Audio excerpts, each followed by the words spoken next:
I recently had the pleasure of taking a trip to a remote island in the Philippines called Malapascua, which is locally known for its encounters with a beautiful and unusual shark, the Thresher. With evolution divers at a dive site named Monad Shoal, a large seamount off Malapascua, it is the only place in the world where pelagic thresher sharks are consistently seen when they rise out of the deep and head to their health spa appointments. So a quick intro to evolution, because they are such a great company to dive with. As you walk up the sandy beach, there are plenty of spaces to lounge around and study or socialize.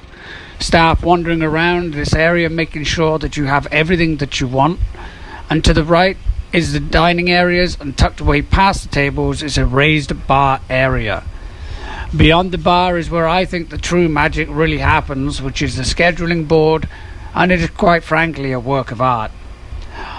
Normally the current day and the next 2 days of diving are listed on the board, giving you options for the dives to jump in on. As a qualified diver, all you need to do is put your name on the board next to the dives that you want to do, and then evolution takes care of the rest. Say hi, man. Hi, man.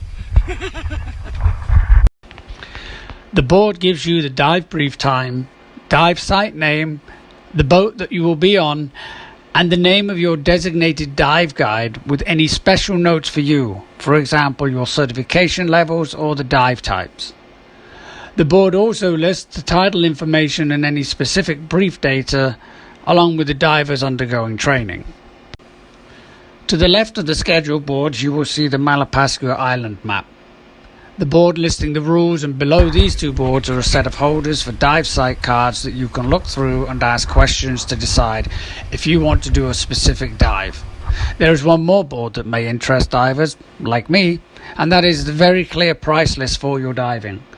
I've travelled all over the world and completed thousands of dives, and I can honestly say that these prices are exceptional.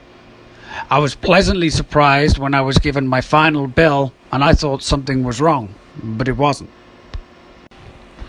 As we move beyond the information wall looking behind us, there's a seating area where groups gather prior to their dive briefings, and then beyond this there's a very nice set of freshwater bathing sections which are separated out into pods for wetsuits and boots, masks, cameras, BCDs, regulators, etc., so that everything can be rinsed thoroughly and separately. Just beyond this cleaning area is the freshwater showers and hanging stations so that you can hang your wet gear under the shade. And then to the right there is a special room which is not just for the storage of your assigned equipment in numbered bins, but it is also the air fill room and analysis station on the left side, and then on the right side is a wall where the tech area and the tech divers can stage and prepare their equipment.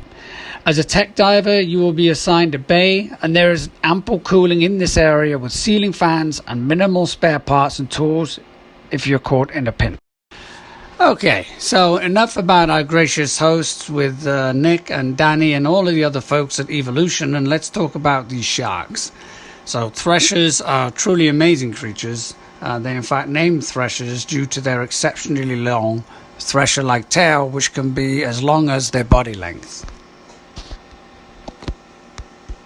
There are 3 species of thresher shark: the common thresher, the bigeye, and the pelagic.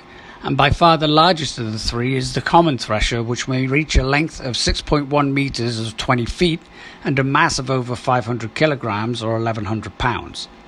The bigeye thresher is next in size, reaching a length of 4.9 meters, 16 feet, and the pelagic thresher is the smallest at just 3 meters or 10 feet, weighing up to 70 kilograms or 154 pounds. Pelagics are also more tropical than the common and bigeye thresher species, and only found in the Indian and Pacific Oceans. Alright, let's jump in and have some fun with these thresher sharks. Contrary to popular myth, divers know that most sharks are completely disinterested in people. In fact, sharks often purposefully avoid divers. This is why many shark dives use bait to overcome this natural inhibition. However, the sharks were not baited at Monad Shoal. They come here for another reason, which I'll explain shortly. In Malapascua, I was given the unique opportunity to dive with both Nick and Dannie from Evolution as I trekked to the other side of the world with 210 pounds of luggage, including my ISC Megalodon 15 series rebreather.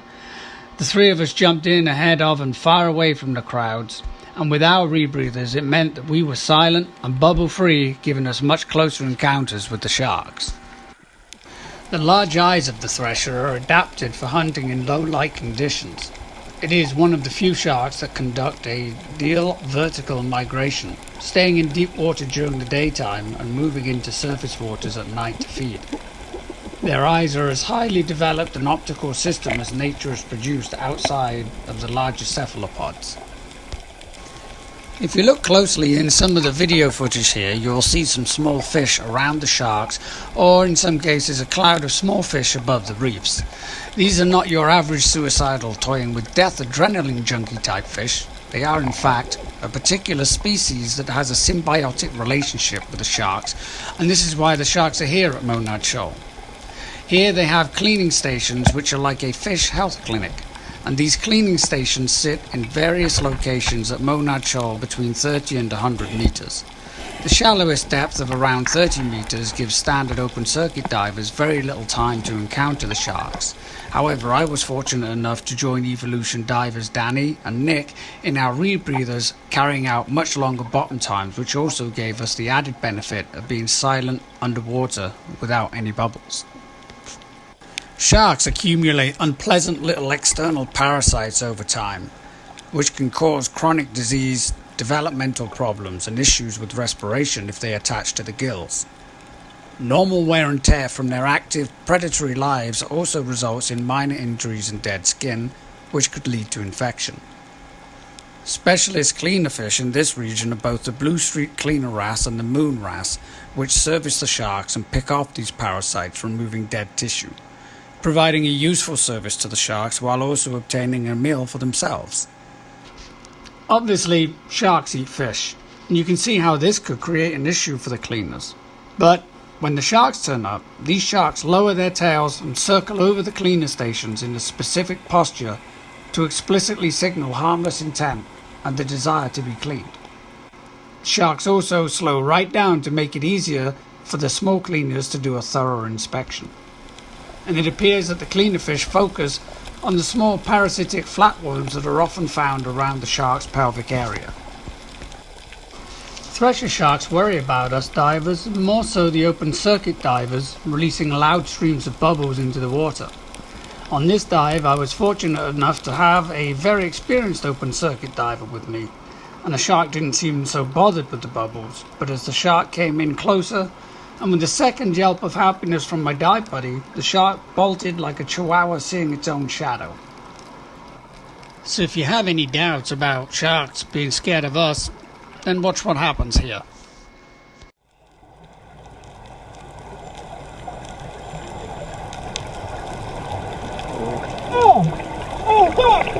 No way!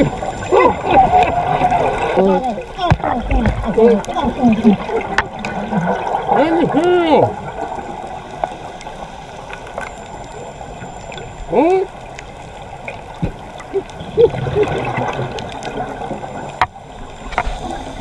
Thresher sharks are not a threat to humans. There's only been one documented attack on a person, and it was provoked by the individual grabbing the shark's tail. There have been 4 accounts of Thresher sharks attacking boats, but were individuals fighting against capture, and for the most part, Thresher sharks are scared of humans, and they will even swim away the moment they see a diver. You've seen this in my footage already, where the shark gets spooked just because one of us got a little excited and let out a yelp of joy, and then, well, we lose the shark. It rapidly swims away. Humans, however, are most certainly a threat to Thresher sharks, and they are often hunted by commercial and recreational fishermen for their unique tails. Since they tend to hunt schooling fish, they are also often a commercial fishing byproduct of tuna. And not much is known of their activities away from the shoal, but presumably they're off hunting, and studies from the eastern Pacific found that much of their diet was composed of squid, particularly the large and somewhat fearsome Humboldt squid and mesopelagic fish species. Most knowledge on pelagic threshers has come from the fishery studies, and they're relatively fast growing for a large shark, reaching adulthood at almost 7 to 9 years with an estimated lifespan of 16. Only 2 pups are born per litter, one from each uterus, and developing embryos have a unique means of obtaining nutrition where the mother continues producing eggs through her pregnancy, and these yolk-filled egg capsules provide food for the pups as they grow. And this strategy is termed autophagy, quite literally egg eating. And the pups are free swimming at birth and almost half the length of their mother at 1.3 to 1.9 meters. Outside the Philippines, pelagic thresher sharks are rarely seen by divers. A study at Pescador Island off Cebu in the Philippines used video footage to examine thresher shark hunting strategies for their preferred local prey, which is sardines. Even for fast-swimming sharks, chasing down prey on a one-on-one basis is energy-intensive and often results in failure. And where fish are in a school and individuals are difficult to target, life is even tougher for a hungry shark. However, this schooling behavior also has a downside, where it places a large number of bait fish in close proximity to one another. Frame-by-frame video analysis reveals the thresher strategy, and the thresher will approach a school of fish and lunge forward using their large pectoral fins to stall their whole body and deliver an overhead tail slap at measured speeds of up to more than 30 meters per second. That's so fast that the tip of the tail literally causes water to bubble up. In the video analysis, up to 7 sardines were killed in a single strike. So, although threshers have a concerned and nervous look in videos and photos, it's the small fish that should be worried. These are indeed incredible, deceptively violent ninja sharks. And though threshers breed along the coastal waters and juvenile thresher sharks will stay in shallower waters until maturity, thresher sharks typically prefer the deep, open ocean waters, and they spend most of their lives at a depth of around 1,800 feet or 550 meters. They migrate the open ocean waters, spending the summer in the north and the winter in the south, and they prefer tropical and subtropical waters, but will migrate into temperate waters to hunt. Thresher sharks are one of the few shark species with endothermic capabilities. They are warm-blooded and have slow oxidative muscles combined with blood vessel countercurrent exchange, and which helps them regulate their blood pressure internally. And this leads them to have blood that is 3.6 degrees Fahrenheit or 2 degrees Celsius warmer than the surrounding waters. And being warm-blooded allows them to stabilize proteins in cooler waters and helps them more efficiently use their muscles, and their endothermic capabilities make them agile hunters and quick swimmers. And thresher sharks are one of the fastest sharks in the ocean and can swim at a top speed of 30 miles an hour or 48.2 kilometers an hour. They can also jump out of the water, a behavior known as breaching, and they are able to swim so fast because of a combination of extra thrust from their long caudal fin and their endothermic capabilities and the presence of a strip of aerobic red muscle along its flanks that helps to give it extra strength and power. Thresher sharks' bodies are also torpedo-shaped, which reduces the drag of the water against their bodies. I think that's about as much as I have to tell you for today. So if you're interested to read more about these amazing sharks, then check out the credit links at the end of the video. If you're interested in seeing them in their natural habitat, then reach out to me and I can get you in the water with these stunning creatures. Or just make your own way to Malapascua and jump in with Evolution divers. But be sure to give Nick, Dannie, Ash and Josh a hug from me. They are as incredible as the threshers themselves. So for now, just sit back, relax and enjoy the last of the video footage with some of my favorite tunes.